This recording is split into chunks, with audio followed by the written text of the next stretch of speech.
യേശുമിശിഹായെ സ്തുതിയായിരിക്കട്ടെ. പ്രിയമുള്ളവരെ, പരിശുദ്ധ അമ്മയോടും വിശുദ്ധ യേശുപിതാവിനോടും സകല വിശുദ്ധരോടും സകല മാലാഹമാരോടും ചേർന്ന് നമ്മുടെ പിതാവായ ദൈവത്തെ അവിടുത്തെ അനന്തമായ കാരുണ്യത്തെ പ്രതി നമുക്ക് ആരാധിക്കാം. പരിശുദ്ധനായ ദൈവമേ, പരിശുദ്ധനായ ബലവാനെ, പരിശുദ്ധനായ അമർത്തിനെ, ഞങ്ങളുടെ ലോകം മുഴുവൻ്റെ മേൽ കരുണയായിരിക്കണമേ. വിശുദ്ധ ഫൗസ്റ്റീനയുടെ ഡയറിക്കുറിപ്പ് 252 സന്ദേശത്തിൻ്റെ തുടർന്നുള്ള ഭാഗം. അവിടുത്തോടുകൂടി സഹിക്കുന്നതിൽ ഞാൻ സന്തോഷിച്ചു. ഞാൻ സഹിച്ചു, എന്നാൽ എനിക്ക് സഹനം അനുഭവപ്പെട്ടില്ല. അവിടുത്തെ സ്നേഹത്തിൻ്റെ ആഴം അറിഞ്ഞതിൽ എനിക്ക് സന്തോഷമായിരുന്നു. 1 മണിക്കൂർ 1 മിനിറ്റ് പോലെ കടന്നുപോയി. വിശുദ്ധ ഫൗസ്റ്റീനയുടെ ഡയറിക്കുറിപ്പ് 252 സന്ദേശം. സഹനം സ്നേഹമായി തീരുന്ന അനുഭവത്തെക്കുറിച്ച് വിശുദ്ധ ഫൗസ്റ്റീൻ ഇതിനു മുൻപ് സംസാരിച്ചിട്ടുണ്ട്. അനേകം വിശുദ്ധരുടെ ജീവിതത്തിലും ദൈവത്തിൻ്റെ സ്നേഹം അവരുടെ സഹനത്തിൻ്റെ അനുഭവത്തിൽ അതിൻ്റെ ആഴം തിരിച്ചറിയുമ്പോൾ അവർക്ക് അനുഭവിക്കാനായിട്ട് സാധിച്ചിട്ടുണ്ട്.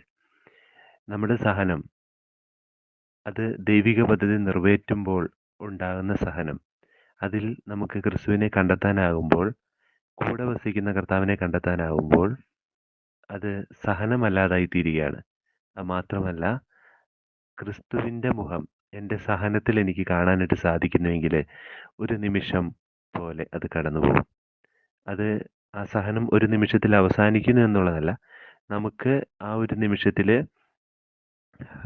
ക്രിസ്തുവിൻ്റെ മുഖം ദർശിക്കാനായിട്ട് സാധിക്കുന്ന ഒരു ആത്മീയ അനുഭവമോ അല്ലെങ്കിൽ ബോധ്യമോ കിട്ടുന്നു എന്നുള്ളതല്ല, മറിച്ച് അത് ഒരു നിമിഷം കൊണ്ട് കടന്നു പോകുന്ന ഒരു അനുഭവമായിട്ട് തോന്നാൻ കാരണം അവിടെ നമുക്ക് ദൈവത്തിൻ്റെ രഹസ്യങ്ങൾ, ഈശോ എന്ന ഏറ്റവും വലിയ രഹസ്യം, അവൻ്റെ കരുണയുടെ ഇടപെടൽ, അവൻ്റെ സ്നേഹത്തിൻ്റെ അഭിഷേകം ഒക്കെ തിരിച്ചറിയാനും ആസ്വദിക്കാനും സാധിക്കുമ്പോൾ സഹനം സഹനമല്ലാതായി തീരുകയാണ്.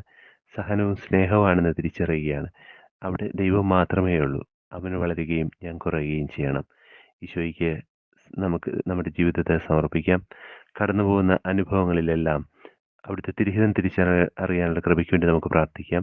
നമ്മളിലൂടെ പൂർത്തീകരിക്കപ്പെടേണ്ട ദൈവഹിതം യഥാസമയത്ത് പൂർത്തീകരിക്കപ്പെടുന്നതിന് വേണ്ടി അതിനോട് സമസ്ത മേഖലകൾ കൊണ്ടും നമ്മുടെ ജീവിതത്തിൻ്റെ സർവ്വ മേഖലകൾ കൊണ്ടും സഹകരിക്കാനും മറുപടി നൽകാനും ആഗ്രഹിച്ച് ഈശോയോട് നമുക്ക് പറയാം. ഈശോയെ, ഞാൻ അങ്ങയിൽ ശരണപ്പെടുന്നു.